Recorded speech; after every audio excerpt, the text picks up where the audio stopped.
নাসিম শাহর বলে বিশাল ছক্কা মেরে স্টেডিয়ামের বাইরে বল পাঠিয়ে বল হারালেন লিটন দাস। টেস্টে লিটন দাসের এমন ছক্কা দেখে রীতিমতো অবাক ধারাভাষ্যকার।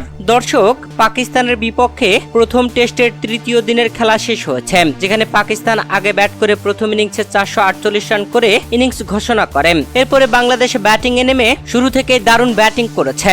বাংলাদেশের হয়ে প্রত্যেক ব্যাটারই ভালো খেলেছেন। তন্মধ্যে ওপেনিং এ সাদমান ইসলাম মাত্র 7 রানের জন্য সেঞ্চুরি মিস করেন। 93 রান করে আউট হন তিনি। এছাড়া মমিনুল হক করেন হাফ সেঞ্চুরি। তবে মুশফিকুর রহিম ও লিটন কুমার দাস দুর্দান্ত জুটি করেন, যেই জুটি ভরসা দিচ্ছে বাংলাদেশকে। মুশফিকুর রহিম 55 রানে অপরাজিত আছেন আর লিটন দাস 52 রানে অপরাজিত আছেন, যেখানে লিটন দাস দলীয় 89তম ওভারে নাসিম শাহর বলে পরপর বাউন্ডারির বৃষ্টি হাঁকান। প্রথম 2 বলে টানা 2টি বাউন্ডারি হাঁকান, এরপরের বল ডট, তারপরের 2 বলে টানা 2টি বাউন্ডারি, যেখানে চতুর্থ বলে বাউন্ডারিটি ছিল অবিশ্বাস্য।